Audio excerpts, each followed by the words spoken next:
Hello everyone, देखिए अब हम बात करते हैं relation between surface energy and surface tension के बारे में। ठीक है, देखो सरफेस एनर्जी के बारे में तो आपको पता चल ही गया था कि वर्क डन अपॉन में इंक्रीज इन एरिया होता है। ठीक है, और सरफेस टेंशन आपको पता है फोर्स अपॉन में क्या होती है, लेंथ होती है। ठीक है, सरफेस टेंशन के बारे में ये चीज़ें आपको पता ही है। अब हम रिलेशन की बात करते हैं सरफेस एनर्जी और सरफेस टेंशन में। तो उसके लिए देखो जरा, हम कंसिडर करते हैं एक रेक्टेंगुलर मेटेलिक फ्रेम, जैसे कि हम यहाँ पर बनाते हैं। देखो इस तरीके से ये एक रेक्टेंगुलर मेटेलिक फ्रेम हमने ले लिया। ठीक है, जिसको हमने नाम दे दिया ए बी सी और ये डी।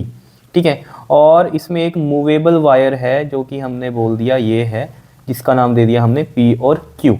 ठीक है, और इसको हमने क्या किया, डिप किया एक सॉफ्ट सॉल्यूशन में। ठीक है, तो उसमें ऑब्वियस बात है यहाँ पर क्या हो जाएगा, इस वाले पार्ट पर फिल्म आ जाएगी, सॉफ्ट फिल्म बन जाएगी। जैसे आपने देखा ही होगा जब बबल्स वगैरह उड़ाते हो आप, ठीक है, तो आप डीप करते हो सॉफ्ट सॉल्यूशन में, इस तरीके का होता था ना आपके पास, है ना, और फिर उसमें बबल्स को आप जो है उड़ाते थे। ठीक है, तो उसी तरीके की ये भी फ्रेम ही है आपके पास, जिसको हमने सॉफ्ट सॉल्यूशन में डीप किया, और यहाँ पर पूरे में क्या हो गया, इसमें एक जो आपकी सॉफ्ट की फिल्म है वो यहाँ पर आ गई। ठीक है, अब देखो होगा क्या, जब सॉफ्ट फिल्म आ गई इसके अंदर, तो ये यहाँ पर सरफेस टेंशन की वजह से ये इनवर्ड मूव करेगी।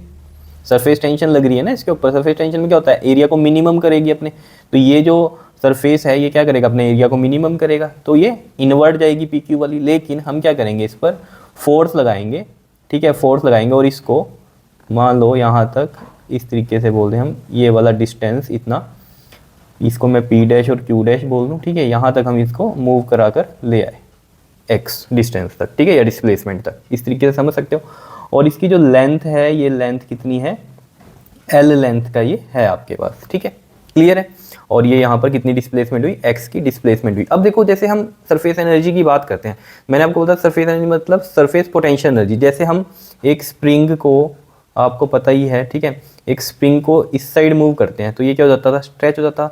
और जब हम इसको छोड़ेंगे अगर, तो ऑब्वियस सी बात है ये कहाँ जाएगा, बताओ, दोबारा से अपनी पोजीशन पे आ जाएगा। ठीक है, मान लो ये इसकी पोजीशन, इसको खींच के यहाँ ले गए, तो यहाँ के बाद जब हम छोड़ेंगे इसको तो ये दोबारा यहाँ जाएगा। तो एक इस पर क्या लग रही है, इस साइड फोर्स लगी रहती है, तो वही चीज़ तो यहाँ हो रही है, समझ रहे हो। तो यहाँ पर हम क्या कहते थे, पोटेंशियल एनर्जी यहाँ पर मैक्सिमम है स्प्रिंग की, जैसे छोड़ेंगे तो वो यहाँ जाएगा। तो यही चीज़ यहाँ पर हो रही है कि हम यहाँ तक इसको ले आए, और जब हम इसको यहाँ से छोड़ेंगे तो फोर्स हटाएंगे तो ये ऑब्वियस बात है अपनी इसी पोजीशन पे जाएगा, क्योंकि ये तो इसको खींची जा रही है। क्योंकि अब ये फ्रेम ऐसे बन गया ना, मतलब ये पूरी फिल्म यहाँ तक आ गई खींचकर। लेकिन जैसे ही हम यहाँ से फोर्स हटाएंगे, ये जो पूरी फोर्स लगी हुई है, ये जब हटाएंगे तो ऑब्वियस ज़्यादा ये दोबारा यहाँ आएगा। तो यानी कि यहाँ पर क्या है, पोटेंशियल एनर्जी है, यानी कि इस पूरे सरफेस पे ही आ जाती है वो पोटेंशियल एनर्जी। क्लियर है इतनी बात, ठीक है। अब इसको समझते हैं। देखो यहाँ पर जो हमने अभी फोर्स लगाया, यानी कि हमने क्या किया, वर्क डन किया। ठीक है, इसको मूव करने के लिए पी डैश क्यू डैश तक। ठीक है, तो ये जो वर्क डन किया हमने, यही जो है हमारा स्टोर हो जाता है किस फॉर्म में, सरफेस एनर्जी या सरफेस पोटेंशियल एनर्जी की फॉर्म में। तो हमने वर्क किया, और वर्क डन का फॉर्मूला क्या होता है, फोर्स इंटू में डिस्प्लेसमेंट। डिस्प्लेसमेंट कह लो या डिस्टेंस कह लो इसको। ठीक है, तो फोर्स इंटू में डिस्प्लेसमेंट, यानी कि ये एक्स हो गया। अब मेन कहानी क्या है यहाँ पर जो समझने की है, ये जो फोर्स है ये कौन सी है, जितनी सरफेस टेंशन वाली फोर्स लग रही थी उतनी ही फोर्स हमने लगाई है यहाँ पर। क्लियर है ना इतनी बात। और देख लो यहाँ पर ये एक लाइन जो हम इमेजिनरी लेंथ मानते थे, अगर याद हो आपको, मैंने कहा था ऊपर से आप कंटेनर को देख रहे हो तो इमेजिनरी एक लेंथ एल मान लो लाइन। ठीक है, तो उसमें हम कहते थे फोर्स इधर भी लग रही है और टेंजेंशियल लगती है ये सरफेस के, है ना। तो टोटल फोर्स एक साइड की ले लो चाहे एक इधर की ले लो। ठीक है, तो इसमें हम इधर भी मान लो इस साइड सारी फोर्स लग रही है, तो लाइन ही हमने ऐसे ली है। ठीक है, तो यहाँ पर फोर्स लग रही थी, उतनी ही फोर्स हमने इस पर क्या दे दी, बताओ, एक्स्ट्रा दी, एक्सटर्नल फोर्स दी। ठीक है, हल्की बहुत ज़्यादा दी होगी, लेकिन हम अप्रोक्सीमेट इसके इक्वली मान के चल रहे हैं, और इसको यहाँ तक रखा हमने। ठीक है, जाने नहीं दिया इसको बैक। ठीक है, तो ये जो फोर्स है ये कौन सी फोर्स है, हमारी सरफेस टेंशन वाली फोर्स है। और सरफेस टेंशन के लिए जो फॉर्मूला होता है वो क्या होता है आपके पास, F/L। अब यहाँ पर आपको ध्यान क्या देना है, ये जो फोर्स यहाँ पर लग रही है ये दो फोर्सेस लग रही हैं। ठीक है, अब आपको कि दो फोर्सेस कैसे लग रही हैं, देखो खुद सोचो। जैसे ये वाली वायर ऐसे है, ठीक है, ये फ्रेम है। अब इसमें क्या होता है, एक सॉफ्ट फिल्म तो यहाँ ऊपर से आपको दिख रही है, ये है, और एक नीचे से है। अब आप कहोगे सर ऐसी दो तो नहीं दिखती, लेकिन हम दो ही कंसीडर करके चलते हैं, बिकॉज एक्चुअल में वो दो हैं, एक ऊपर से जो आपको दिख रही है और एक जो पीछे से है, चाहे वो जितनी मर्जी पतली है, दो फोर्सेज हैं। क्योंकि इसके साथ जो बनाएगी वो एक लेयर यहाँ बनेगी और एक नीचे से यहाँ बनेगी एक लेयर। ठीक है, क्लियर है। तो दो होती है।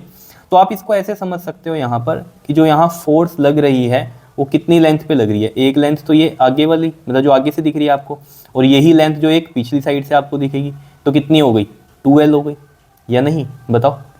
तो यहाँ पर जो F हो जाएगी आपकी वो क्या हो जाएगी, S इंटू में 2L। अब अगर ये ऐसे नहीं समझना है आपको तो आप ऐसे भी समझ सकते हो। यहाँ पर जो है ये लाइन हमें एक दिख रही है, ये एक सामने से दिख रही है, एक पीछे से दिखेगी, तो एक फोर्स यहाँ और एक पीछे से जो फोर्स है उसकी वजह से जो टोटल फोर्स है वो हम इधर लगा रहे हैं।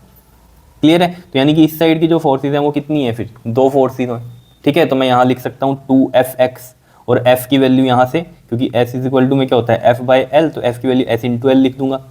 बात समझ रहे हो मैं कैसे कह रहा हूँ। देखो एक तो ऐसे कर सकते हैं ना, Fx है ये, ठीक है, और F मैं कह रहा हूँ या तो 2F लिख दो, तो हम यहाँ पर 2F अगर लिखेंगे तो F की वैल्यू यहाँ से हम निकाल देंगे SLx, ऐसे लिख जाएगी। ठीक है, या फिर ऐसे कर सकते हो जैसे मैंने कहा आपको क्या, कि 2L ले लो यहाँ पर, ठीक है ना, जो सरफेस टेंशन लग रही है वो दो लेंथ कितनी है वो डबल है ना, एक आगे से जो दिख रही है आपको वो और एक पीछे की, तो L प्लस L 2L हो गई वो।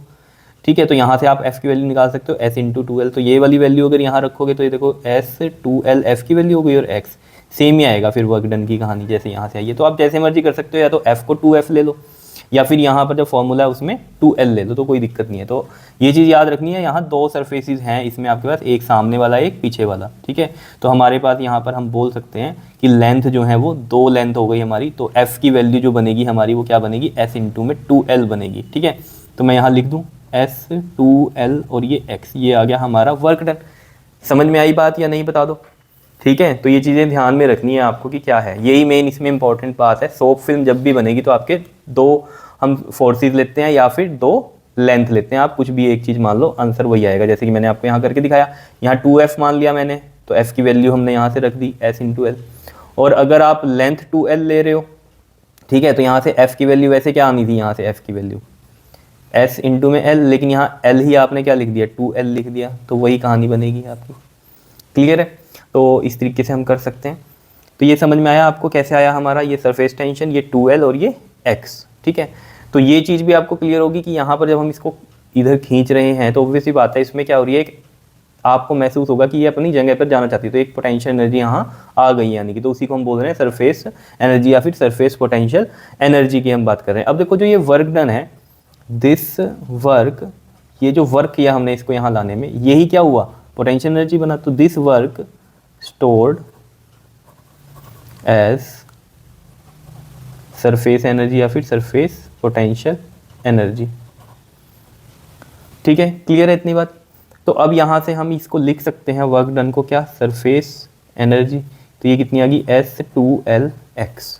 क्लियर है। अब देखो जरा, सरफेस एनर्जी में हमें पता है इंक्रीज इन एरिया की भी कुछ कहानी है, तो ये जो 2LX है ना यहाँ पर, ये है इंक्रीज इन एरिया। कैसे, देखो मैं यहाँ लिखता हूँ, but 2LX is equal to क्या है हमारा, इंक्रीज इन एरिया है। ठीक है, क्लियर है।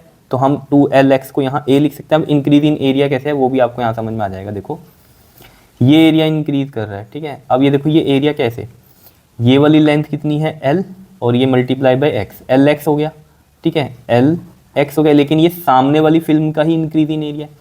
अब पीछे से जाके देखोगे तब दोबारा LX वही होगा एरिया, तो ये कितना आ गया, 2LX आ गया। समझ में आई बात या नहीं, बताओ, क्लियर हो रही है बात। तो ये 2LX इस तरीके से है। तो ये चीज़ अब समझ में आ गई होगी आपके कि एरिया भी यहाँ डबल लेना पड़ रहा है, तो यहाँ फोर्सेस भी क्या लेनी पड़ी हमें, फिर डबल लेनी पड़ी, या फिर हम फोर्स में क्या लिख दें, वैल्यू L की डबल लिख दें। ठीक है, तो इसको आप ऐसे भी समझ सकते हो ना, F इजिकल टू क्या होता है हमारा SL, surface tension into length, और फोर्सेस क्या थी यहाँ पर, डबल थी, क्योंकि दो सरफेस है, एक पीछे का एक आगे का, तो ये 2 से मल्टीप्लाई हो गया। ऐसे सोच लो, नहीं तो लेंथ को सोच लो, जो हम लेते हैं वो ट्वाइस है वहाँ पर, क्योंकि एक आगे की एक पीछे वाली लेंथ। क्लियर हो रही है बात, ठीक है। तो इंक्रीज इन एरिया हमें समझ में आ गया, एरिया तो समझ रहे हो ना कैसे निकलता है, लेंथ इंटू ब्रेथ, तो ये L है और ये ब्रेथ हो गई X, L इंटू X, और एक पीछे का भी सेम ऐसे ही लगेगा LX, तो LX प्लस LX 2LX। तो ये समझ में आया आपको। तो मैं यहाँ सरफेस एनर्जी को ये लिख सकता हूँ ना, सरफेस टेंशन, कई जगह ये सिग्मा लिखते हैं S को, सरफेस टेंशन को, तो आप सिग्मा भी लिख सकते हो, और 2LX क्या हो गया हमारा, एरिया हो गया। ठीक है, तो यहाँ से अगर हम देखें सरफेस टेंशन की जो वैल्यू आ गई वो क्या आ गई, सरफेस एनर्जी अपॉन में एरिया। आई बात समझ में। तो ये रिलेशन बना। अब आप कहोगे सर पिछली वीडियो में आपने कहा था सरफेस एनर्जी सरफेस टेंशन के इक्वल होती है। देखो ना यहाँ से सरफेस टेंशन जो है सरफेस एनर्जी की इक्वल ही तो आ रही है, पर यूनिट एरिया अगर हम A को 1 ले लें तो ये इसके इक्वल आ रही है, और दूसरा सोचो, जो सरफेस टेंशन थी इसका जो फॉर्मूला था वो क्या था, फोर्स अपॉन में लेंथ। तो हमारे पास जो यहाँ से डायमेंशन बनी थी ना वो बनी थी M L T minus two और नीचे एल होएगा, तो ये एम टी माइनस टू बनी थी, ठीक है। अब देखो यहाँ से भी जो है सरफेस टेंशन की जो है डायमेंशंस यही बनेगी जो इस फॉर्मूले से बनती है। देखो कैसे, सरफेस एनर्जी अपॉन में एरिया है ना, एनर्जी के लिए क्या होता है हमारा, देखो सरफेस एनर्जी ये क्या है, वर्क, ये वर्क क्या है, फोर्स इंटू डिस्प्लेसमेंट। फोर्स के होते हैं हमारे पास M L T minus two और डिस्प्लेसमेंट यानी कि एल, और अपॉन में एरिया है तो यानी कि एल टू हो जाएगा। एल स्क्वायर होता है ना, मीटर स्क्वायर होते हैं इसके यूनिट। तो ये देखो ये एल स्क्वायर से ये कट गया, तो यहाँ से भी एम टी माइनस टू आ रहा है। तो यहाँ से आपको पता है सरफेस टेंशन की यूनिट इस फॉर्मूले से भी यही आ रहे हैं, ठीक है। तो ये सरफेस टेंशन का नया फॉर्मूला बन के आपके पास सरफेस एनर्जी अपॉन में एरिया, और एरिया कौन सा है, ये इंक्रीज इन एरिया वाला है, ठीक है। तो ये चीज़ें आपको याद रहनी चाहिए यहाँ से कि जो सरफेस टेंशन है वो सरफेस एनर्जी अपॉन में एरिया, ठीक है, और वर्क अपॉन में एरिया, यही चीज़ है ना, वर्क अपॉन में एरिया। सरफेस एनर्जी क्या है, वर्क अपॉन में एरिया। तो यहाँ से सरफेस टेंशन भी तो वही आ गई, वर्क अपॉन में एरिया, और सरफेस एनर्जी भी क्या थी हमारी, वर्क अपॉन में एरिया। ये जो सरफेस एनर्जी है ये है क्या हमारी, सरफेस एनर्जी क्या है, वर्क ही तो है, तो वर्क अपॉन में एरिया। तो ये चीज़ इक्वल नहीं हो रही है, आ रही है बात समझ में। या फिर एरिया को जैसे हम कहें 1 कर दें अगर, ठीक, तब तो इसके इक्वल आ ही रहा है ये, ठीक है। लेकिन ऐसे भी तो समझ सकते हो आप, वर्क अपॉन में एरिया ही तो हुआ, तो सरफेस टेंशन इक्वल नहीं हो गई। न्यूमेरिकली अगर हम देखें तो सरफेस टेंशन भी यहाँ वर्क अपॉन में एरिया है, सरफेस एनर्जी मतलब क्या है, वर्क, वर्क अपॉन में एरिया क्या है, सरफेस टेंशन। और सरफेस एनर्जी का भी तो फॉर्मूला यही है, वर्क अपॉन में इंक्रीज इन एरिया। तो ये चीज़ इक्वल नहीं आ रही है सरफेस टेंशन के, बताओ कोई दिक्कत हो तो। क्लियर है इतनी बात, बताओ। तो यहाँ से हमें ये पता चल गया, एक फॉर्मूला ये पता चल गया, ठीक है। अब दूसरा हम कैसे कर सकते हैं कि सरफेस टेंशन के बिल्कुल एग्जैक्ट हम अगर इसको प्रूफ कर दें तो वो देखो कैसे। देखो जो सरफेस एनर्जी होती है वो क्या होता है हमारा, वर्क अपॉन में एरिया, ठीक है, वर्क और इंक्रीज इन एरिया, ठीक है।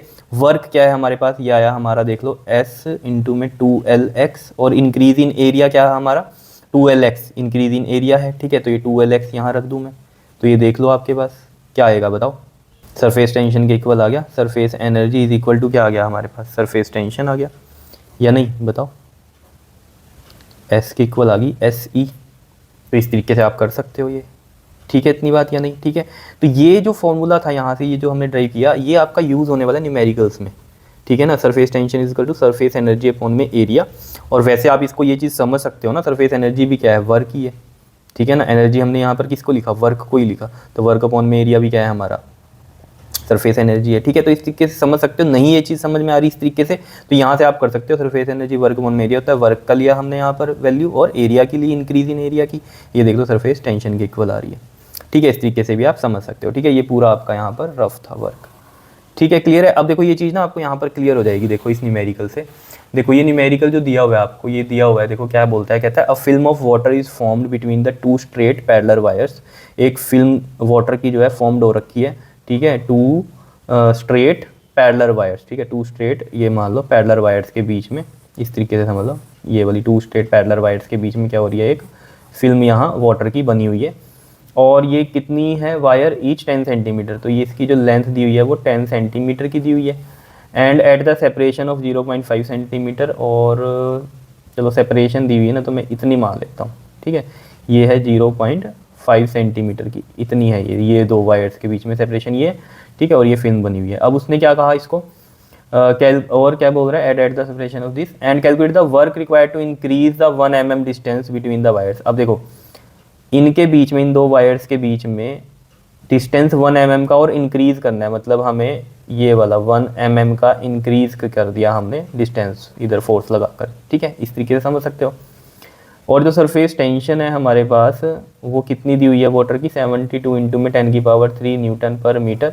तो यहाँ से देख लो आप डायग्राम के अकॉर्डिंग, अगर हम ये देखें यहाँ पर जो आपके पास L दिया हुआ है वो दिया हुआ है 10 सेंटीमीटर का, और अगर हम यहाँ पर देखें पहले जो है इतनी लेंथ है, मतलब ये वाली चीज़ इतनी है, और जब हमने बढ़ा दी फिर ये इतनी होगी।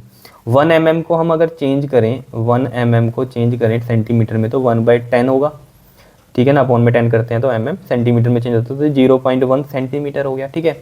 अब अगर आप देखोगे सरफेस, यहाँ वर्क की बात कर रहा है वो, ठीक है, और वर्क क्या है हमारे पास बताओ, वर्क क्या होता है, सरफेस एनर्जी ही होती है, ठीक है। तो यहाँ से सरफेस एनर्जी का हमें फॉर्मूला पता है कि सरफेस एनर्जी अपॉन में increase in area is equal to surface tension. तो इस तरीके के न्यूमेरिकल में ये फॉर्मूला यूज़ होने वाला है अब, ठीक है। एक सिंपल था आपके पास सरफेस एनर्जी वर्क अपॉन में एरिया, ठीक है। इस तरीके से नहीं होगा, क्यों? क्योंकि सरफेस टेंशन दी हुई है, ठीक है ना, फोर्स के बारे में बताया, कुछ नहीं बताया। तो ये फॉर्मूला यूज़ होगा यहाँ पर। देखो कैसे, सरफेस एनर्जी अपॉन में इंक्रीज इन एरिया है ये, ठीक है। तो इंक्रीज इन एरिया, ये चीज़ याद रखनी है आपने, इंक्रीज इन एरिया ही है ये हमेशा, ठीक। तो इंक्रीज इन एरिया कैसे निकाल लेंगे हम, देखो फाइनल एरिया और इनिशियल एरिया। इनिशियली एरिया क्या है, देखो 0.5 इंटू में 10, 10 इंटू में 0.5, ये हो गया इनिशियल एरिया। तो 5 पॉइंट हटाएंगे 10 लगेगा, तो ये 5 सेंटीमीटर स्क्वायर आ गया। फाइनल एरिया क्या है हमारे पास, 10 मल्टीप्लाई बाई पूरा पूरा ये दिस, और ये 0.1 सेंटीमीटर है। अब तो 10 मल्टीप्लाई में, अगर ये लेंथ है, ये ब्रेथ मान लो, तो 0.5 0.1 0.6 हो गया, पॉइंट हटाएंगे 10, और ये 6 सेंटीमीटर स्क्वायर आ गया। इंक्रीज इन एरिया क्या हो जाएगा हमारा, ए एफ माइनस में ए आई, ऐसे ही निकालते हैं। और ये 6 माइनस 5 कितना आ गया, 1 सेंटीमीटर स्क्वायर का आ गया। अब यहाँ पर देखो हम सरफेस एनर्जी अगर हम देखें तो सरफेस टेंशन इनटू में इंक्रीज इन एरिया, और ये सरफेस एनर्जी ही क्या है, वर्क है। तो सरफेस टेंशन इनटू में एरिया। अब सरफेस टेंशन कितनी दी हुई है हमें, ये 72 इंटू में 10 की पावर 3 न्यूटन पर मीटर दी हुई है। तो एरिया भी मीटर में ही होना चाहिए, यानी कि मीटर स्क्वायर में। तो ये 1 सेंटीमीटर स्क्वायर है, तो 1 अपॉन में 100 करेंगे तो 1 सेंटीमीटर, 2 बार करेंगे तो 2 सेंटीमीटर स्क्वायर हो गए, यानी कि फिर तो यानी कि मीटर स्क्वायर में ऐसे कन्वर्ट हो जाएगा। तो 1 इंटू में 10 की पावर -4 मीटर स्क्वायर आ गया। नीचे 10 की पावर 4 बन गया, ये ऊपर जाके 10 की पावर -4, ये यहाँ रखते हैं, 10 की पावर -4 हो गया। तो 72 इंटू में ये कितना हो जाएगा आपके पास, ये 10 की पावर 3 है, 72 इंटू में 10 की पावर 3, ये 10 की पावर -3 है, ठीक है। कर लेना इसको सही, ये 10 की पावर -3 है। तो ये 10 की पावर कितना बनेगा, -7 बनेगा। अब हमें पता है स्टैंडर्ड फॉर्म में एक डिजिट के बाद पॉइंट आना चाहिए। तो अगर मैं यहाँ ऑलरेडी पॉइंट है ना एंड में, इसको अगर हम लेफ्ट साइड शिफ्ट करते हैं, तो मैंने आपको बोला था 10 की पावर उतनी ही प्लस में चलती है। तो एक शिफ्ट किया लेफ्ट में तो प्लस का 1, और ये 10 की पावर -7, तो ये 7.2 इंटू में 10 की पावर कितना आ जाएगा, -6। और यूनिट क्या बनेंगे इसके, देखो यहाँ न्यूटन पर मीटर था, और ये मीटर स्क्वायर है। तो 1 मीटर स्क्वायर से 1 मीटर कट जाएगा, तो न्यूटन मीटर इसके आपके पास यूनिट आ जाएंगे, ठीक है, वर्क के या सरफेस एनर्जी के। क्लियर है, आया समझ में? तो ये चीज़ अब आपको समझ में आ रही होगी कि यहाँ से ये फॉर्मूला क्यों इतना इंपॉर्टेंट हो जाता है करने के लिए, ठीक है। इतनी बात, ये मैं आपको ना डायरेक्ट ये भी कर सकता था कि सरफेस एनर्जी वर्क अपॉन में एरिया होता है, वर्क ये हो गया, इंक्रीज इन एरिया ये हो गया, देख लो सरफेस टेंशन के इक्वल हो गया। लेकिन फिर ये फॉर्मूला कैसे बना, ये आपको समझना आता। तो ये यहाँ से समझ में आएगा आपको कि सरफेस एनर्जी ही हमारा वर्क होता है। तो ये आ गया हमारे पास, और ये 2Lx क्या है हमारा, इंक्रीज इन एरिया हो गया, ए लिख दिया हमने इसको, और यहाँ से हमने सरफेस टेंशन का फॉर्मूला बनाया, सरफेस एनर्जी अपॉन में एरिया। क्लियर है इतनी बात, ठीक है। तो देख लो इसी फॉर्मूले का यूज़ करके हमारा यहाँ से वर्क निकला। अगर ये फॉर्मूला ना पता होता हमें, तो हम तो फॉर्मूला कौन सा लगा रहे होते हैं यहाँ पर, surface energy is equal to में वर्क अपॉन में एरिया, ऐसे आप सोच रहे होते, और फिर वर्क इज इक्वल टू में सरफेस एनर्जी इंटू में एरिया।